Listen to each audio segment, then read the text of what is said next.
Good afternoon, everyone. Welcome to another episode of the Fitness Business. I thought you were going to get back then. Okay. Good afternoon, everyone. Welcome to another episode of the Fitness Business Advice podcast. As always, I'm Rick. And I'm Lloyd. So today, what have we got in store for our ever-growing group of followers? So we have got some questions that we've had. We've been asking for questions. We've been getting them in. Some through Instagram, not as many through the email. Fitnessbusinessadvice@gmail.com.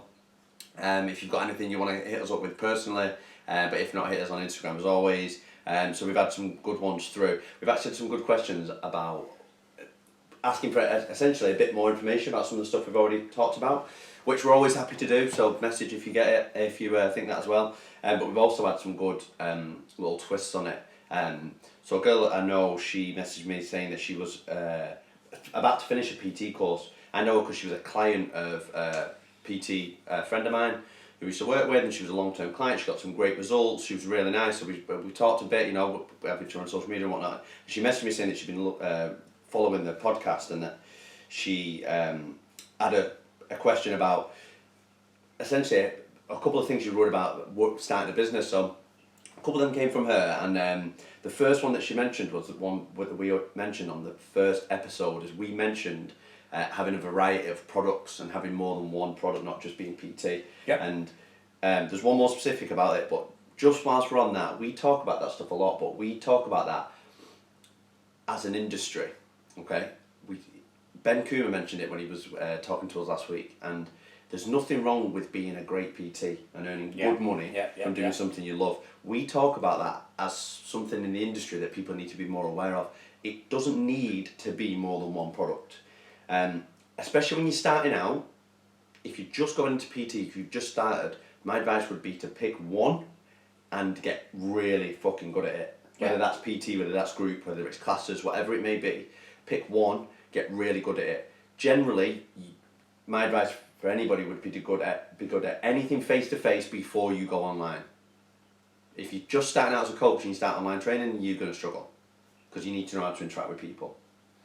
Yeah, you know, it's a common journey, isn't it? For quite a few PTs actually have been on a journey of getting fit themselves, you know, and that's a solid journey. I like that journey, and I know it's something we talk about a lot. I like the fact that this lady invested in a PT. And we tell PTs to hire a PT. You know, that's one thing we do. You know, or hire some, you know, marketing or coaching or PTs. One of the things when they struggle with sales is because they've never hired anyone, isn't it? They want 40 quid an hour, but they've never paid anybody. They've never paid it. They've never paid it. Make no sense. Know? So I like this journey, and I totally agree. It's great to have products and it's great to build a business and all those kind of things, but you can also just be really, really good at one thing. Yeah, absolutely. You know, master that craft, whoever it's group or whatever, you know. You get the right group of clients doing the things that you're passionate about, who you connect with personally, who pay the money that you ask for, and they pay you on time, and they get the professionalism side of it. You connect with them, your diary works out well, you earn enough money, you live a nice life. Nothing wrong with staying there. Absolutely nothing wrong. We talk about getting people to that point, and for the people who get there and realise that they want more. This is the stuff that we're talking about. There is nothing wrong with being a successful group training instructor. There's nothing wrong with being a great PT and enjoying your time doing it. There's nothing wrong with any of that sort of thing. We spoke about it before we started recording, didn't we? You know, I was saying like school holidays and it's a challenge. You know, I'm gonna ensure, or where possible, ensure that my diary is clear for school holidays when I've got my son, you know, so I can have quality time with him. And there's nothing wrong with your business, as you've just said. And your business should fit your life, shouldn't Absolutely, it? Otherwise, you're going to quit. Yeah, it shouldn't be the other way around. Otherwise, you're going to quit. You know, you're just going to fuck it off, and then because it becomes a burden, doesn't it? Very quickly. We've talked a few other ways about how it you can easily resent it if you just beat me to it. You put We've spoken about this, haven't we? You put yourself into these situations that you know you don't want to be in because you think it'll be worth it, or you think it may work out alright, but you know it won't deep down, And the more you do that, the quicker you're going to resent what you're doing, and it's going to become shit. Yeah. And PT can be fucking awesome. It's such a good job. Working in fitness, it's such a great industry to be in. If you do it right, and if you do it for you, then it can work out really well. What's right for you is not necessarily right for me. Exactly. Yeah, and Lloyd's at a certain stage in his life right now, and I'm at a stage in my life, and there's no one size fits all with this, is there? But it has to fit your life. Yeah. Sunday morning, didn't we mention like Sunday morning sessions and all that? Saturday afternoon. That was it. Yeah. We were like, oh, no chance, fucking forget it, So at some point it works, But there's nothing wrong with mastering one thing. No, and often you're better off being a master at one thing before you move on to doing multiple things. Saying jack of all trades, master of none. Yeah. You don't want to be that. It's one of my pet peeves that we've talked about on here before as well. It's when the old school PT board, or what is now the PT bio, expert in fat loss, muscle building, mindset, posing, athletes, fucking whatever. Like, no, you're not. You can't be. Nobody is an expert in all of those. Not one of us. I don't think I'm an expert in anything. No. To be honest. And let's get it right. You're not an expert in any of them. Never mind all of them. So you don't want to be that person. We've talked about being synonymous with one thing, whether that's a result, a set product, a service. But being synonymous with one thing is generally more profitable than trying to be the person that can do everything. The part of that question that she was asking about specifically. Oh, sorry, go on. I just need to rant about something. Yeah, go on, get it off. Go. Keep hold that thought. Mm-hmm. When you're doing your biogs as well, don't fucking lie about what you've done and what you haven't done. Don't lie about your experience or your qualifications in particular. Don't lie. Be honest. It's a bullshit thing to do, and you'll get caught out. It's a bullshit thing to do. It's bad for every one of us. Don't fucking lie. Don't tell people you've got a master's when you haven't fucking done a master's. Don't lie. Yeah. It's people not finishing uni who really get this fucking irritates me. So don't lie. No, that is the one. Sorry, I went to go over you there. It's cool now. You had a picture with David Beckham in the street and you start telling people you trained David Beckham. Just because you trained him once. Celebrity PT. Celebrity PT. So funny. Sorry. We've all trained a couple of celebrities at some point, right? Yeah, of course, yeah. But don't lie about what you've done and what you haven't done. You get caught out. Yeah. Anyway, sorry, I went right over you then. No, it's good. So, the specific question that came with that, I just want to point that a little bit out. The specific question that came with that was that she's looking at doing some group training within a gym and talking about how to differentiate it from the classes to the members. Do you want to start on that? Do you want to go? Yeah, first and foremost, what I would always encourage you to do is build a community. Mm-hmm. That's my starting point. Mm-hmm. How I would differentiate that from classes as well. One of the big things I do, and that's because maybe because of my background, and it's interesting. Little plug for M3 Perform and their new Grand Slam system here, by the way. You can find them in Manchester's premium group training offer. I'll do that, not you. I like to have like some tangible evidence of progress. Yeah. Like a testing system and all that kind of stuff. I know you boys do something similar. Yeah, that's exactly what that is. Yeah. So that's the different level. You go into a body pump, you only know you've done better when you've put more weight on the bar, and that's cool if that's what you want. The next step that I would go with is you're talking about group training, so it needs to be group personal training, as close to group personal training as possible. When I was, little backstory, so I've been pretty successful at running group training within a commercial gym. That's basically how I started my gym. I've done it numerous times in a couple of gyms and earned a lot of money doing it. Sure thing, isn't it? Really? Yeah, that's what I've done really well. So the way I've always looked at it is trying to bridge the gap between getting the person that wants to do body combat because of the community and because of the feeling and because of the value for money and everything that goes with it, but wants personal training results. So the gap between that is a little bit of personal coaching, not necessarily always personal as well. So it could be in a recipe book, in a stretching manual that you've written and designed and done on PDF and it took you 2 hours. But they get the access to that, which they don't get access to if they're doing a Les Mills program, say. or the local boot camp, whatever it may be. So it's trying to add those personal touches as well as then time with an expert, we use that word, meaning you. So if you can give check-ins, personal sessions, even if it's a group personal session where you sit down and talk about goals, nutrition, any 100%. Added bits of coaching puts you one step over them, okay? And you will get, if you do this, if you're already doing it or if you're going to do it in a commercial gym, you will get it, people telling you that it's just a class. And that's fine if they don't see the value.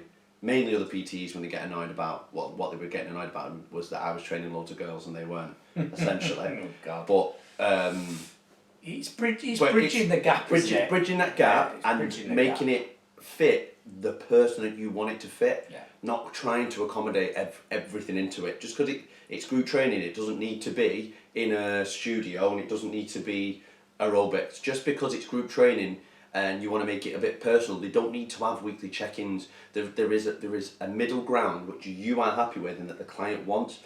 It goes back to what we've talked about before, knowing your audience and designing the product for them.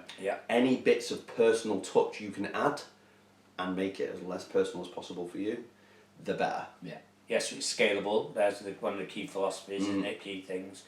It's scalable, but when you look at the title personal trainer, a lot of trainers focus on the trainer aspect, don't they? In terms of their development, they focus on getting more qualifications, learning more knowledge, all that kind of stuff, and that's fine. But develop the personal side of it as well, personal trainer, and what you've said is absolutely bang on there. It's bridging that gap between, it's great, you come in, you do your class, you stand in the same place every time, you might see a few faces that you go mad if someone nicks your place and all that. It's bridging that gap between that and that soul one-to-one thing, isn't it? It's giving them personal touches. And if you've never been a person that doesn't know what they're doing at the gym, or a person that's scared to go to the gym, it's hard for you to understand, but people find it quite daunting to go to a personal trainer. It can be quite a sort of overwhelming almost at times to go and ask somebody. You're vulnerable, aren't you? You're vulnerable. Especially if you feel a bit out of shape, you want to get in shape, they're in shape, like it can work like that. Going to a class is so much less like that. It can be a much more welcoming environment. Like I say, you can meet other people that are in the same boat straight away. It's a much easier way for them to feel like they aren't going to get one beasted and two shouted at. Even though they will a little bit, they're going to get what they would get in a personal training, because that's never just a beasting and being shouted at anyway. But it's the connotations people have with a personal training session. So it can make that side of it so much easier. So if you embrace that and make it a very welcoming and community based situation, people will want to come back. Even just you get to know everyone's names, don't you, when you run your own program? That is one of the most personal things that you can do. And when you're running classes where best one in the world, 1 week you've got 30 people and the week after it's a different 20 out of the 30. It's quite tough to remember everyone's names. Absolutely, isn't it? And remember what level they're at, and whether they can whether they can squat or whether they don't like squats, or whether they can they've got a little knee injury, or a hand sore, so they can't do press ups or whatever. So you can modify everything. Those little touches matter, and it makes people feel like they're being listened to, like they're being looked after, and that is for us how you differentiate. There's no magic pill with this. It's doing the nuts and bolts. It's doing the small things. That what's one of our sayings? The basics done well. And then one of our big sayings. The big thing then is that going to a class and not committing to anything, it can get results, but not really. People see getting a trainer, joining a program as getting results. So get them the results. As long as you do, everything else is fine. That's something else. 100%. Next question. So the next one was about feeling awkward with there being no gap in talking, although me and Rick talk a lot. What's that? So when talking to clients, building relationships, or potential clients, not to just keep talking at them, because you can feel awkward when nobody's talking, or allowing them to speak can feel a little bit off. And you've got a few things for that, right? Yeah, in communication, and this is a most people when they communicate actually aren't listening. what they're actually doing is just waiting to say their bit and waiting to take it back to them and tell their story. The art of listening is an art that takes time and practice, and it's a key form of communication. I mean, before going any further as well, by the way, accept you're going to get this wrong. Yeah. You're going to get blown out by people. Absolutely. And you're just going to go, you're going to have tumbleweeds, aren't you? Like, oh, okay. Yeah. See you later then, I'll leave you to it. You got to learn the trade, haven't you? Yeah. You know, there's loads of different things here with this one. Ultimately, I suppose only experience will really get you where you need to be. But, you know, learning the art of communication is crucial. Learning to listen. Yeah. Learning to allow the client to speak. The step before that is asking the right questions. Yeah, absolutely. Yeah, it's asking the right questions, and it's making them feel that you're interested in them, that you want to get to know them, and you're asking like an open style question. Absolutely. You know, you know, if you ask is that door shut? It's a closed question, isn't it? Yes or no? Yeah. It's like, oh shit, what do I say now? Yeah. So, you know, before the listening, the questions are important. Yeah. And we actually teach people to ask questions, don't we? We get them to write, you know, scripts down, and I'm not saying be a salesperson, I'm not saying be scripted, but what I am saying is that following a process, isn't it? Yeah, and if you learn some some fundamental questions that are open, that show that you can get you to the next step. Yeah, and keep it progressing. And once a person feels like you're interested in them, they'll open up to you. Once they feel comfortable, they'll open up to you. You've then got to listen. Absolutely. Yeah. And I would say with this one, not to rush it. This might not happen on the first time you meet somebody, and often it 100%. Doesn't. So when you first meet somebody and you ask them how the training's going, and if they know what they're doing, if they just say yeah, move on, that's fine. But if you can, the next time you see them, ask them how it went or how the weekend was. People will open up over 2, 3, 4, 5 times of meeting you, and this sort of thing happens less and less. And think it happens with people that you know really well now. When you first met them, it might have been really awkward. It happens, or even if you just had met somebody. Not speaking feels awkward now. Like if me and Rick were in the same room and not talking doesn't mean anything. It's fine because we've known each other for ages. Yeah. It just goes over time. So it's building that relationship but not rushing it. Yeah. You're not going to be able to meet somebody and talk them into training with you on the first go. It happens here and there, but more often than not it's building relationships, which is why people sell stuff to their friends more than they sell to anybody else, right? Yeah, I mean, put yourself in their shoes. You know, if someone had just met you and then was just hammering you, talking at you, trying to sell you something, you'd just be like, "Oh, will you fuck off and leave me alone?" Yeah. Whereas if you simply said, "Hi, how are you doing? You know, you had a nice day. On a Monday, how was your weekend? Yeah. Good weekend. Okay, great. Enjoy your workout. See you later." Yeah. And there's then not always time, a need to sell to them. Absolutely. You know, let's have team. Hey, how was your workout the other day? It can be a slow, steady, natural process. Yeah, absolutely. And that's how it should feel to you. It's how it should feel to them. If you feel like you're pushing sales and they feel like you're pushing sales, it's probably not going to happen. Yeah. Relax, allow them the time, allow yourself the time to build that relationship with somebody. Especially if you're in a commercial gym, then this is something that you can do over time because they're going to come back more than likely. Yeah. If not, this is done a little bit quicker and you need to give them something to want to come back for. So this is where we then talk about your front end offers and creating urgency and essentially then selling. We're going to come on to that a little bit later, like some proper sales tactics, but we're going to go into another question first. Can I just have one more thing? Go. One thing that boils my piss, right, is and you know, I've got a background in NLP and I've done some qualifications, done my master prac and all that kind of stuff. Yeah, there's an old saying, to assume makes an arse out of you and me. Yeah, you can't fucking read people's minds. No. They might just be having a bad day. Yeah. They might, before they've walked in the gym, they could have just had a bollocking off their boss or a row with their partner or their husband or their wife or whatever. You know, could have just lost the deal. You have no fucking idea what's going on in their head. Yeah, you might bundle over, you know, with all the right questions and all that kind of stuff, and they just don't want to speak to you. That doesn't mean they don't want to speak to you next time. Absolutely. You can't read people's minds and you know, you learn something in NLP, eye sequencing, which it's not fucking foolproof, Oh, you've looked up to top left, oh, that means this, and no, they might have something in the fucking eye, they might have some sweat in their eye, So let's not read, try and read people's minds. Read too much into it. Yeah. Just say hello, be natural, and then what? And if it is silent, you just say, listen, I'm going to leave you to your workout. All right, have a good one. I'll speak to you later. Yeah.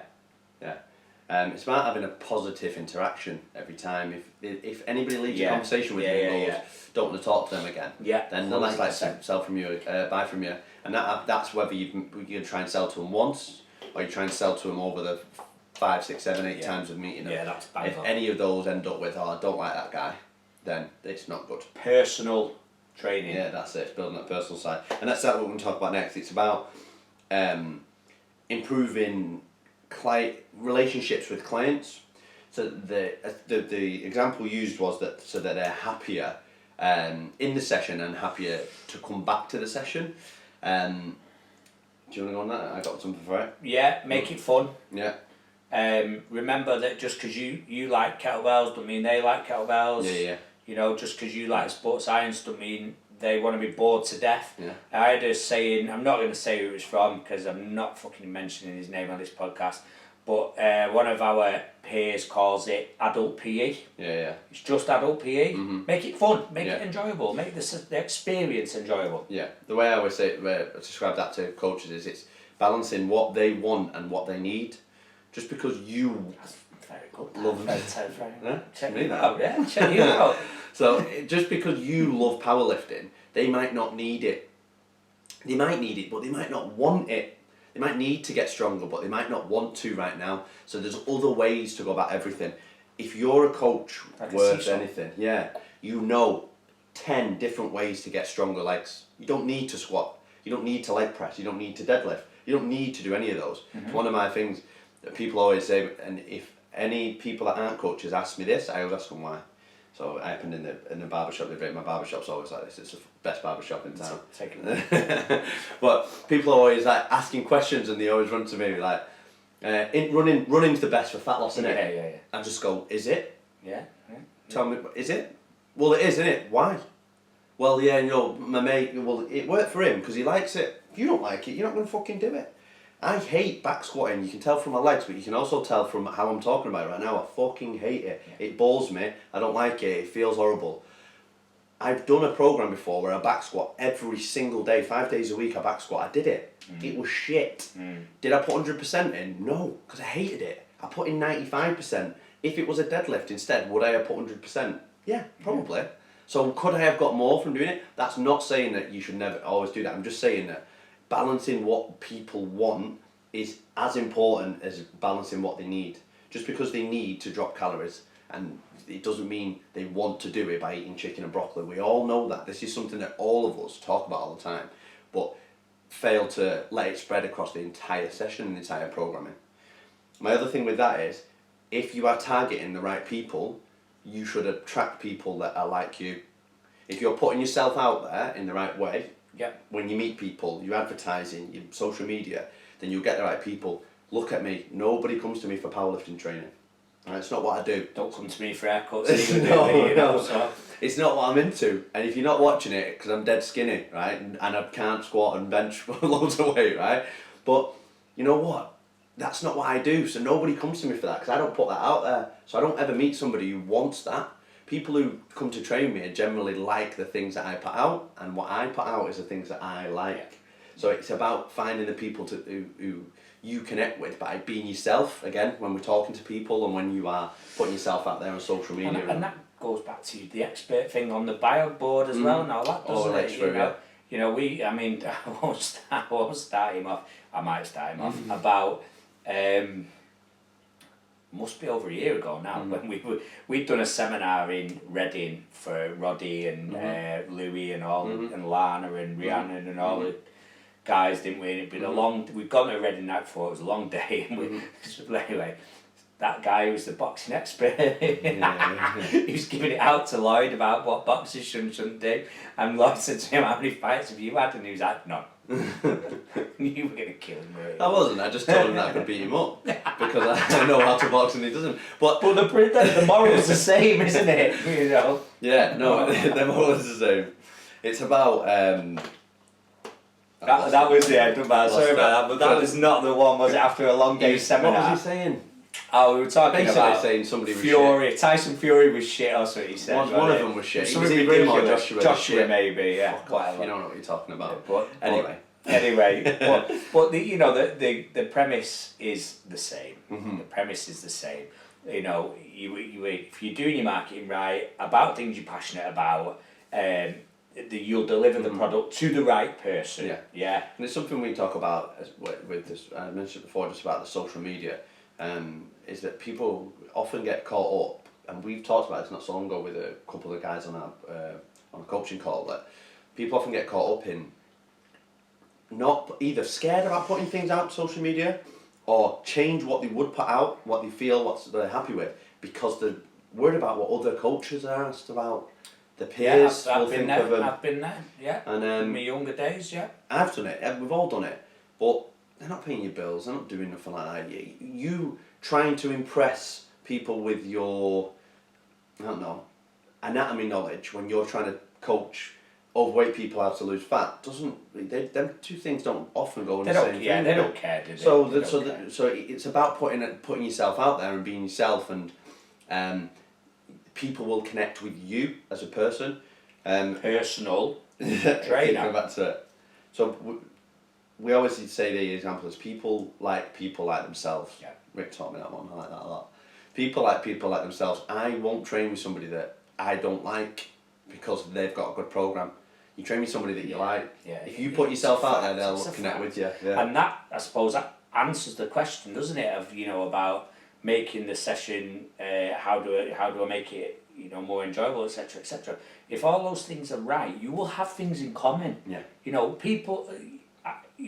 People might disagree. I'm certainly not in a position to give relationship advice out here or anything like that. Opposites don't attract, do they? You've got to have similar values. You've got to have similar interests. You've got to have. You may be different in some ways, and whether in any relationship in your life, let's say, whether that's personal, work, whatever.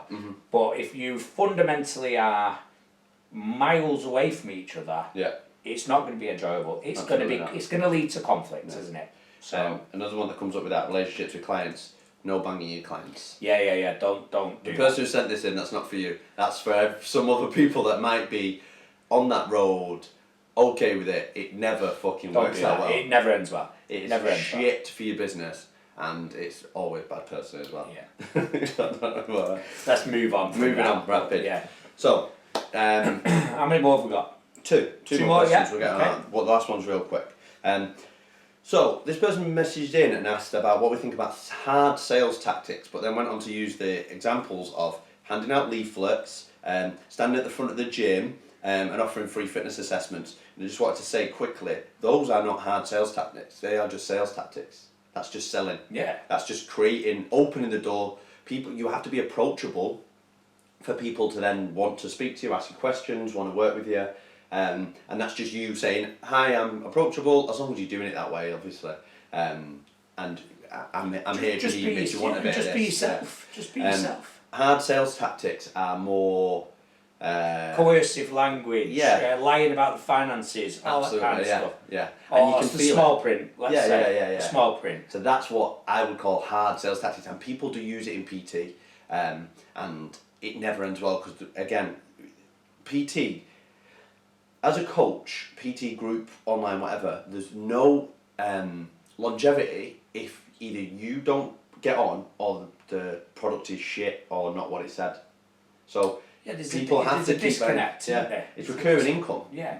You're better off having the same clients for 6 years than you are having 60 new clients every year, because those clients will commit and build and work with you. So trying to sell somebody, you say, innit? You can only sell shit once. Oh, so only sell shit once. Never Rick more than one. You can only sell shit once, so that is it. So if you are doing hard sales tactics and lying about what the product is or what the finances are, or pushing them into a product that they don't actually fit into, then sooner or later they're going to leave. So it doesn't work out well anyway. Yeah, don't get twisted with. Sales and marketing, doing it right, that's not hard, that's not hard tactics. That's, I have a service, here's the solution I can fix. Here's the problem I can solve. If you've got this problem, I can help you with it. Yep. You do that in a right way, in a credible way. That's not hard sales. No. If someone politely declines that, then no problem. But those examples there, they're not hard sales. That's sales. That's just sales. That's yeah. sales. We want you to do those. That's boots on the ground. Rolling your sleeves up, getting on with it. Hustling stuff. Yeah. That's the stuff that PTs often think that they shouldn't be doing. Yeah. Or that they're too good to do. Yeah. When it's beyond them. When it is often the thing that will get you the most clients. Again, that's how we built our businesses. Isn't it? Yeah, absolutely. Because we were before social media and all that, so that's kind of stuff. Hustling, as you said, is how we built our businesses. And with that, it's not the only one. That gets too much when you're the PT at the door every day, right? We talk about in our program. We talk about having 10 forms of marketing, right? Yeah. At all times, not 10 and doing one and then doing the 10 next ongoing. 10 at once. If you do that once a week and you change the day you do it, if you do it 3 days a week and you change the days you do it, and you're also working on your social media and you're also working on email and you're already also working on walking the floor and offering free sessions and you're also working on corporate outreach, anything like that. Anything like that, then you have got multiple sites for your people. Again, what we talked about before, building that relationship, multiple points of contact. They've seen a leaflet, they've spoke to you at the door. Then you walk in the gym floor and ask them if they want a taster session, they're more likely to say yes. Yeah, 100%. Then that's first proven, time. isn't it? That's proven. 100% proven. So it's just building that process up so that people know who you are, what you do, what you're synonymous for, or what you are saying that you're synonymous for, and that you're, like I say, welcoming and available for the service. And that's what sales is. Trying to help them. Especially in a commercial gym. If you're in a private gym, that becomes a bigger outreach. It becomes local businesses. It becomes local cafes. And there's nothing wrong with selling, is there? There's no, nothing wrong with making money. No. That's where PTs have got a lot of the time got it broken. There's nothing wrong with making money and getting well paid for what you do. No. Lawyers, dentists, you name it. No, and that's no disrespect to those industries. They've got it bang on. Yeah. They get well paid for what they do. You know, I referred a client to someone recently, and it was a 15-minute phone conversation, £100. And the client came off the phone, was delighted. £100, 15 minutes. It's a lot, yeah. But the client was delighted, you know, because the person on the other end of the phone solved the problem they had. Yeah, I'd say, yeah, there's value in it. Yeah. So, that's not, they're not hard sales. That's get on with it. Yeah. Last one, sorry. Last one. So somebody mentioned that they are designing a recipe book for their clients and trying to sell. They listed how much they were going to charge. It was £10. But my advice for that would be don't do your own. It's going to be a lot of work. Waste of time. You're not a photographer. You're not a chef. There's multiple companies you can go to provide you one of those. You send them your logo. They put the logo on the front of it. It looks like yours. Yeah. There's loads of great recipes. I've got one for my gym. I've got about 80 odd recipes. It's really, really simple.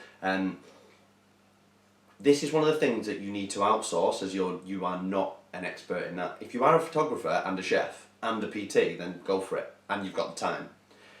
If you are a coach and trying to build a business, you've got to know what to put your time into for what return. If you're going to sell 1 million of these books, then great. If you're just trying to sell a few in the gym, then don't put your time into it in that much. When you can get money. one for Time is money, isn't it? You can literally buy them for. Mine was less than £100. Yeah. Like it's not much. They also do monthly ones now. All different companies. And you can, as you said, you can personalise them. You can write your own welcome pages in them and put your own logos and everything. It's an absolute waste of time. Yeah. So then the next bit is selling the thing. Selling it, maybe more often than not, it works really well as a great bit of extra for your clients, group training, online. Here's a recipe book. This has got all the things in you ever need, so you can help them with the coaching and their nutrition. More often than not, it's an investment in your own business to improve your product and service rather than it is a sellable product. Some people do sell them, right? I'm not saying they don't, and if you can, then great. But again, we're talking about earning some real money. How many £10 books do you want to sell? If you sell 10 a month, then all right, I'm good with it. But if not, then use it to improve the and even then, it's not massive money, is it? No. But if it's part of a programme and an upsell in a package, that's generally or a lead generator or what. However you would want to use it. Ultimately, it's rationale, isn't it? Yeah. And that's what we talk about when we work with people. And if you can justify your reasons for doing something, if you think you're going to build a business selling recipe books, it's not that likely. It might add you a little bit of extra top-up income, I'm fine. Again, depends what you're doing it for. Yeah. If you want to be the next Joe Wicks, then great. Work at it, hustle at it. Yeah. If you're being a coach and you just want to add that on, then pay somebody else to do it. This is like a graphic design. Don't try and design your own logo. Maybe you can if it's nice and simple, but if you know a designer will do it with you on 50 quid, just pay him, get it done. Move on. Yeah. These little things that we have seen so many coaches spend so much time on, resisting doing real work because they're saying that they need to work. Oh, I've got to wait for the designer. Your money needs to be, whether it's on the gym floor or teaching classes or whatever, you need to be earning money and getting these things done for you. Yeah. I've just had a brochure done for my coaching business. I fucked around with for about a week. And then I sent it in to my graphic designer, and literally 24 hours later I get back. It's done. And it's way beyond what I could have done. That's the sort of thing, a short leaflet like that some people will spend hours working on. If you can knock one of them out in an hour, go for it. Yeah. If you can't, don't bother. It's going to take too long, it's too much effort. Yeah. Again, having rationales for why you have it, but then a lot of these things are things that you should just be getting somebody else to do. Don't waste time. Rest of the book, don't do it. Just don't waste your time. Just pay someone to do it. Buy one. Subscribe to one, whatever. There's Google loads it. on Google. Yeah, fitness, Fit recipe Pro, books. yeah, Fit Pro, client recipes, whatever all they're them sort called. of things. All them. There's loads of them. Have a look, get one. It's a great bit of a product to have, and use is massive. You can use it over loads of different ways. Yeah, run competitions. But don't make your own. Give some away, but don't do your own. It'll take absolutely ages. So. Cool. Any more questions? That's all the questions, that's really good. Cool. So next time we're hoping to have another special guest, right? Yeah. We've got another guest on, Yeah, we're hoping to have a good big guy we know really well, good guy, good name in the industry, big name, doing different things now, got a unique story. So fingers crossed that'll be next episode. Cool. We'll get that over to you. In the meantime, get the questions in still. So as you've seen, these questions open up loads of good stuff, and we're trying to give you loads of value. So the more questions we get, the better value we can give you. Fitnessbusinessadvice@gmail.com. Get at us on Instagram. It's Ric Moylan on Instagram, and mine is Lloyd Gordon with an underscore on the end. Get at us there and ask us questions, and we'll get talked about. Great. Cool. All right, that's it. Yeah, Sweet. nice one. In a bit. See you later, guys.